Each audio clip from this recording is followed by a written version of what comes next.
Hi guys, Justin here, and I'm about to go on a trip, so I thought it'd be a good time to show you the gear that I've been using in 2019.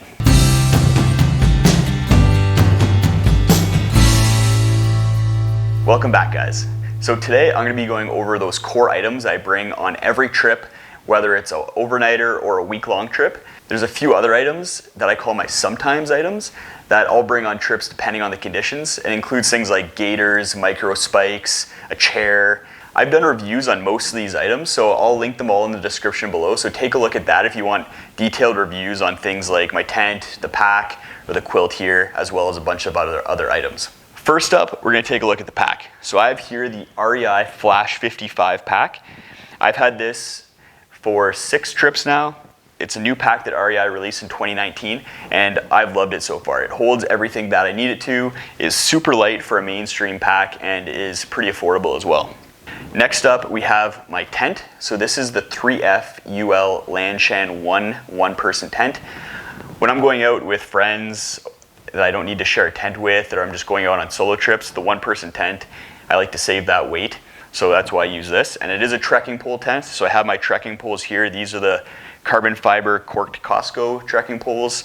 Super affordable. I think they're like 20, 30 bucks on sale, and a lot of people have them, and they've been bomb-proof for me for several years now. So great trekking poles.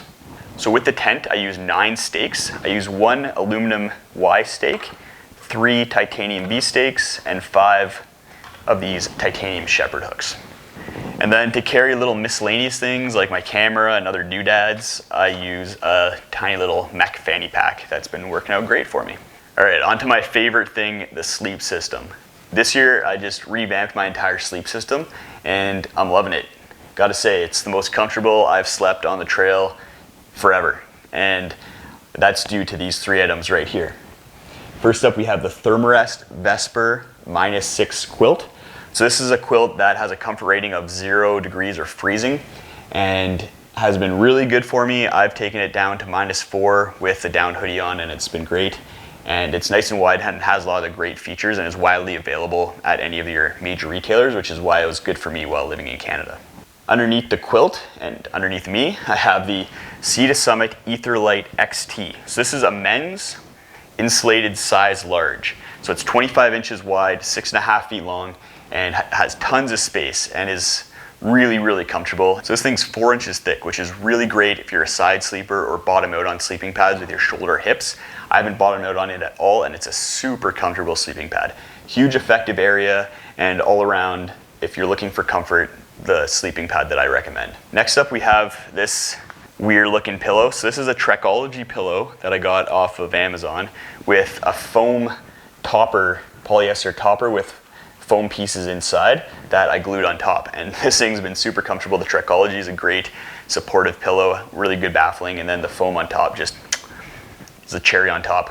So that's it for the big 3 and my sleep system. So let's get these out of the way and take a look at the other items that are part of my gear list.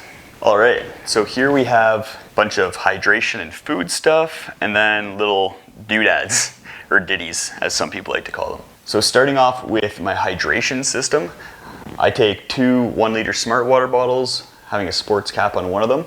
And then to filter my water, I use a Sawyer Squeeze, the full size, not the micro. And I've heard the micro has been having some problems, so take a look at reviews of that before picking it up. I use a CNOC water bladder to scoop water and then squeeze it through the filter into the bladders. And I use the little attachment to attach the filter to the bottle, so it's much easier while you're filtering. I also keep just a little extra water bottle cap just in case I lose one of the ones that I have, so I'm not stuck with only 1 liter of water. On to food, I use a 10-liter dry bag.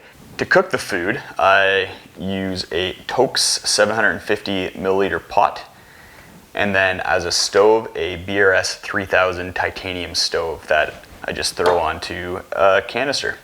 And I use a blue mini Bic lighter, like it seems everyone else out there, in order to light the stove. And then I eat the food with a titanium long handle spoon with a polished bowl. And I really like that polished bowl just for how it feels in your mouth while you're eating.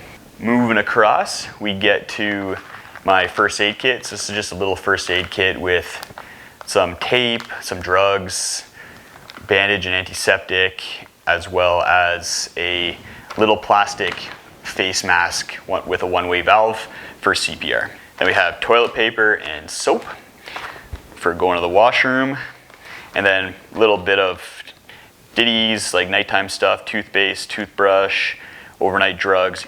I have earplugs, I sleep with earplugs, dental floss, and then some lip chap as well. This is my electronics bag. I have a 3-liter sil nylon bag that I put all my electronics into. I use an Anker 6700 milliamp hour battery pack. This thing's really light and it doesn't charge very fast, but it discharges 2 amps, which is fine for charging up all my electronics.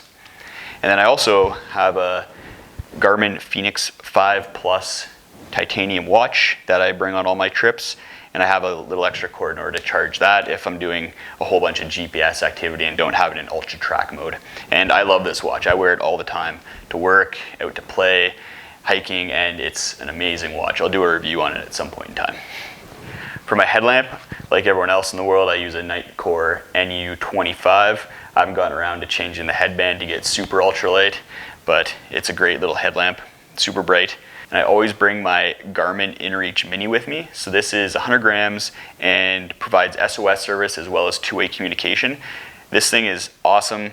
I've used it a whole bunch and it just makes me feel that much safer when out in the backcountry. And it's probably one of my favorite pieces of gear that I have. I also have this little Garmin Tempe Pod that connects to the watch and acts as a temperature gauge. So I like to stick that outside of my tent on a guy wire at night, and then if I wake up at like 2 or 3 in the morning and I'm cold, it's nice just to be able to check the temperature outside and see what the temperature is so that I can adjust my sleep system accordingly. Knowing the temperature that it's -3 or -4 and I'm starting to get cold is really good information that I use when planning other trips. All right, off with this stuff and on to clothes. So here we have my clothes. This is the dividing line between my camp clothes and my everyday wearing clothes. So we'll start with the camp clothes. I have fleece pants and a fleece sweater. I camp in the Canadian Rockies and it gets really cold at night.